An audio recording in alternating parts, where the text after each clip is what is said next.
So guys, in today's video I telling you about the binary search and linked list, the solution. The main topic is solution with Python. So now let's see what is the solution and all thing else. Okay. So now please like this video, share and subscribe to my channel. And if you do not subscribe it yet, so please subscribe it and all the notification bell also. And if you are enjoying my videos, so please tell me in the comments how type of big videos I will be upload on our channels, and please tell me who want to the 12 hours course of Python. Please tell me that also if I upload or not. Okay, in the comment section below. So now I do not take your long time. So let's move to the computer screen and let's see the solution with introduction to binary search and complexity analysis solution with Python. So let's see it. So let's move to the computer screen. So let's do a coding with laughing. Now let's learn what is the solution. So state 1. The problem clearly identify the input and output formats. You will be often encounter the detailed word problems in coding challenges and interviews. Your first step is to state the problem clearly and precisely in abstract terms.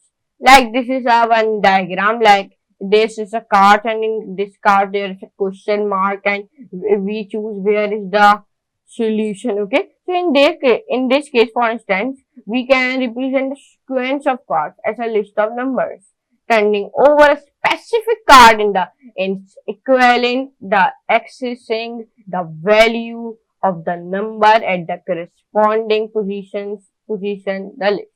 Like this is a one diagram. In this diagram, this 13, 11, 12 is a sorted list. This is the all thing is sorted list. And this 7 and 7 is queried number. What? It is a queried number. Positions. 0, 1, 2, 4, 5, 6, 7. This is a position. What is a position? And 3 is a answer. So the problem can be stated as follows. Problem. What is the problem? We need to write a program to find the position of a given number in a list of numbers arranged in descending order. We also need to minimize the number of times we access elements from the list. Input. First, cards. A list of numbers sorted in this decreasing order. Example 13, 11, 10, 7, 4, 3, 1, 0. Number 2, query. A number whose position in the array is to be determined. Example 7. Output. Number 3, position. The position of query in the list card. Example 3 in the above case counting from 0. Based on the above, we can now write the signature of our function. This is the signature of our function. Here you can see tips. Name your function appropriately and think carefully about the signature. Number 2 tip. Discuss the problem with the interviewer if you are unsure how to frame it in abstract terms. Number 3 tips. Use descriptive variable names, otherwise you may forget what a variable represents. Number 2. Come up with some examples, inputs and outputs. Try to cover all edges case. Before we start implementing our function, it will be useful to come up with some example, inputs and outputs, which can use later to test our problem. We'll refer to them as test cases. Here the test case described in the example above, like cards. In the card there is 13, 11, 10, 7, 4, 3, 1, 0. In query there is a 7 only. Output 3. We can test our function by passing the input into function and comparing the result with the expected output. Means result, locate card, query. This is the code. Let me highlight it. Okay. Print result, none result, output false.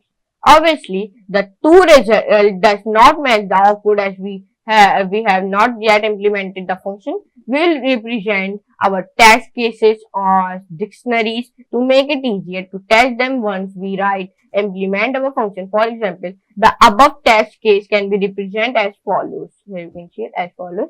Like this is a one code I had, right? Test input cards 11 3 10. Here you can see output is 3. The function can be tested as follows, and like this is also as follows. False.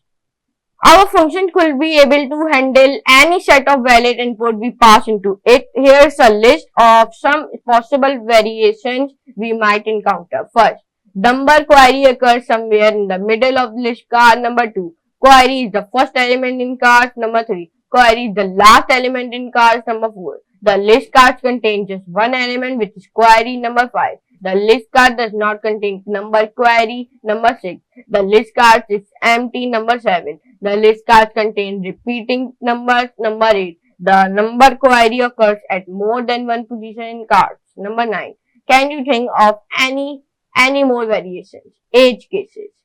Edge cases, what is edge cases? It's likely that you didn't think of all the above cases when you read the problem for the first time. Some of these, like the empty array or a query not occurring in the card, are called edge cases, as they represent rare or extreme examples. While edge cases may not occur frequently, or programs will be able to handle all edge cases, otherwise they may fail in unexpected ways. Let's create some more test cases for the variation list above. We store all our test cases in an list for easier testing. Test.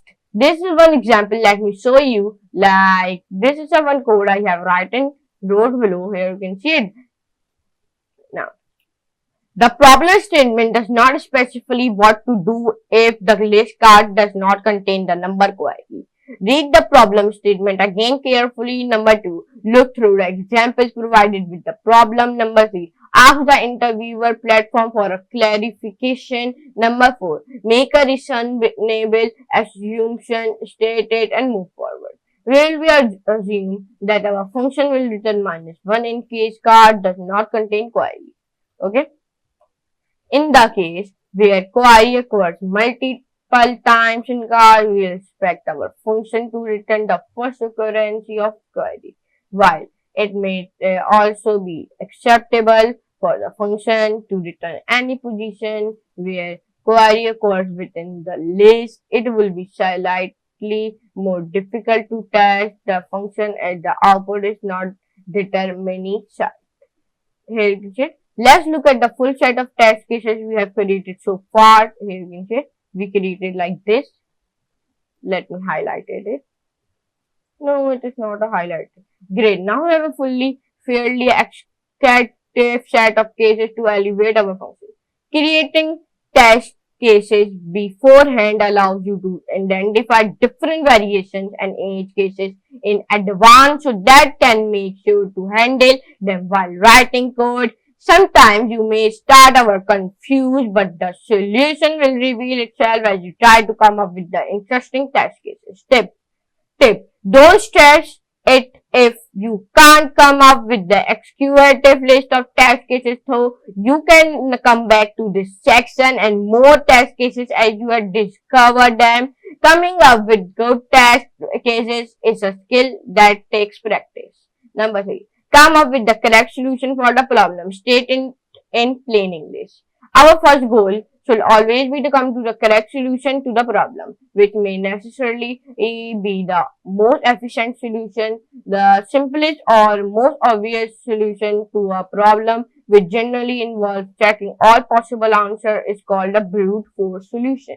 In this problem, coming up with the correct solution is quite easy. Bob can simply turn over cards in order one by one till he finds a card with the given number on it. Here's how we might implement it. Number 1. Create a variable position with the value 0. Number 2. Check whether the number at index at position in card equals query. Number 3. If it does, the position in the answer and can be written from the function. Number 4. If not, increment the value of position by 1 and repeat steps 2 to 5 till we reach the last position. Number 5. If the number was not found, return -1. Linear search algorithm. What is that? Congratulations, we just started our first algorithm. An algorithm is simply a list of statements which can be converted into code and executed by a computer on different sets of inputs. The particular algorithm is called linear search. Science it involves searching through a list in linear fashion. Example, element after element tip.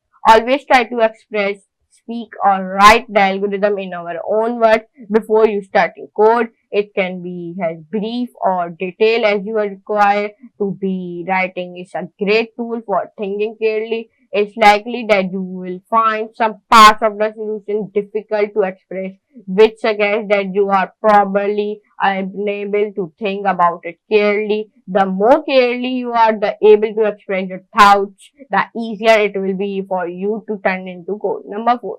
Implement the solution and test it using example inputs, fix bugs if any. Phew. We are finally ready to implement our solution. All the work we have done and so far will definitely come in handy, as we know exactly what we want our function to do, and we have easy way of testing it on the variety inputs. Okay. To help your test your function easily, provide a helper. Okay, apart from checking whether the function produces the expected result, it also displays the input, expected output, actually output from the function, and the execution time of the function. And while it may seem like we have a working solution based on the above test, we can't be sure about it until the test function with all the test cases. We can use the average test cases plural function from the Debian library to test our function all cases in a single line of code. Okay. And now let's add some print statement within our function to print the inputs and values of the position variable in each loop.